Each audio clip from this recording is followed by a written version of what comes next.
Allô tout le monde, bon lundi sous la neige. Aujourd'hui, je voulais goûter avec vous la nouvelle crème de menthe verte faite par les Subversifs, parce qu'ils ont déjà la blanche, mais là, ils ont la nouvelle verte qui vient de sortir que j'ai pas encore goûté. Et ça m'a aussi donné l'idée, l'envie de vous partager la recette de Stinger qui est dans notre livre, donc un Stinger 100% québécois. Donc avant de se rendre au Stinger, on va faire la dégustation de la crème de menthe verte. Donc, juste un petit rapido presto, là, un peu sur les deux crèmes de menthe. Donc, vous savez, la crème de menthe, c'est une liqueur qui goûte la menthe. Crème de menthe. C'est vraiment bon. Pour vrai, là, honnêtement, c'est comme un petit plaisir coupable. C'est un peu quétaine. C'était très à la mode dans les années comme 70, partait tout seul. Principalement la verte, je pense que c'était comme... Elle avait plus la cote. Les Subversifs sont arrivés avec une crème de menthe, la crème de menthe d'Isabelle, crème de menthe blanche faite avec de la menthe poivrée biologique, qui est vraiment super bonne. C'est sûr que ça reste une liqueur qui est sucrée, mais le goût de la menthe poivrée vient vraiment comme amener une petite touche le fun qu'on aime bien. Et là, ils reviennent avec la crème de menthe verte parce que c'est comme un duo nécessaire, je crois. Donc, c'est la crème de menthe d'Eva. La verte, plutôt qu'être faite avec de la menthe poivrée, elle est faite avec de la menthe et du thé du Labrador. Donc, déjà, il y a une petite différence. Les deux sont 33 et 25 à la SAQ. Les deux sont à 24% d'alcool. Donc, c'est à voir si est-ce que ça vaut la peine d'avoir les deux chez soi ou est-ce que quand on en a une, ça va bien. Ça va bien. On peut gérer notre quantité de crème de menthe. Ah, donc déjà au nez, je dirais que celle-là a un côté plus piquant. C'est plus poivré. Et celle-là, c'est très menthe aussi, là, évidemment, mais peut-être un peu plus doux. Justement, l'odeur de thé du Labrador se fait ressentir. Alors, ça, je la connais.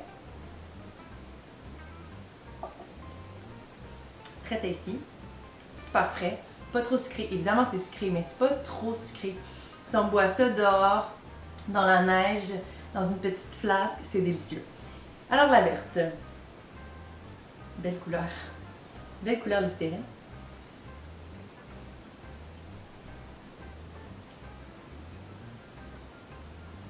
J'avais de la misère à expliquer exactement c'est quoi la différence entre les deux. C'est piquant aussi, c'est frais, c'est pas trop sucré, ça demeure comme la même qualité selon moi. On goûte un peu plus l'alcool dans celui-là, moins dans la blanche.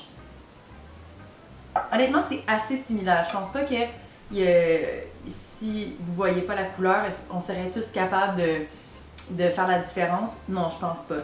Donc, je crois que si vous voulez acheter une des deux, les deux sont super bonnes. Si vous avez plus besoin de la couleur, comme pour faire des Grasshopper ou parce que vous êtes un grand nostalgique des années 70, allez-y pour la verte.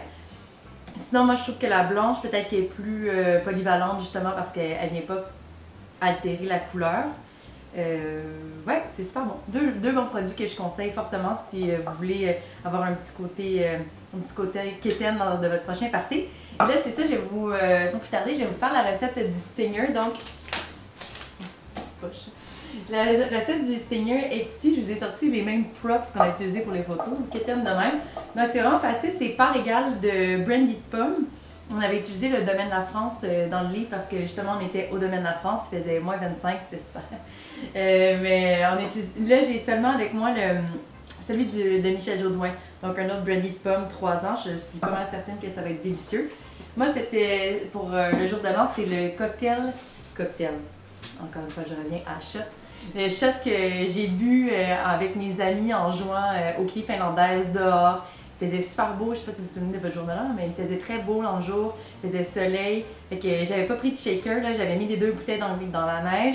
Puis dans un verre, j'avais mélangé par égal à l'œil de brandy de pomme et c'est pour ça d'ailleurs qu'il me reste plus de brandy de la France.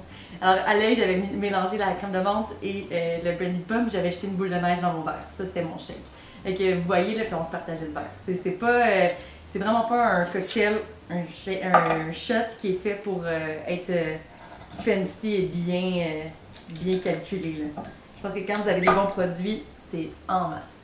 Donc, on va y aller. C'est 0,50 de brandy de pomme. Et 0.25 de... En fait, vous voyez, je vais être super économe, mais...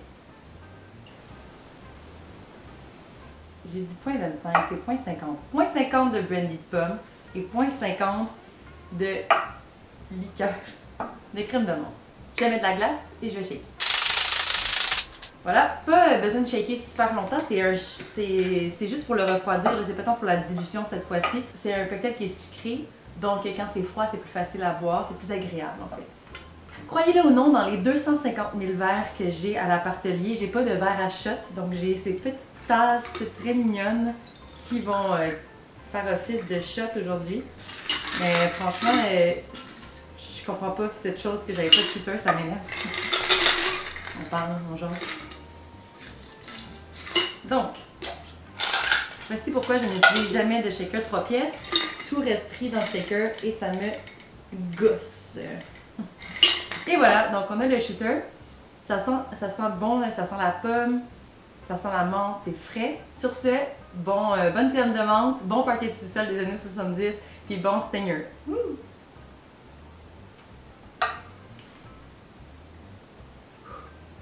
C'est comme un petit rince-bouche.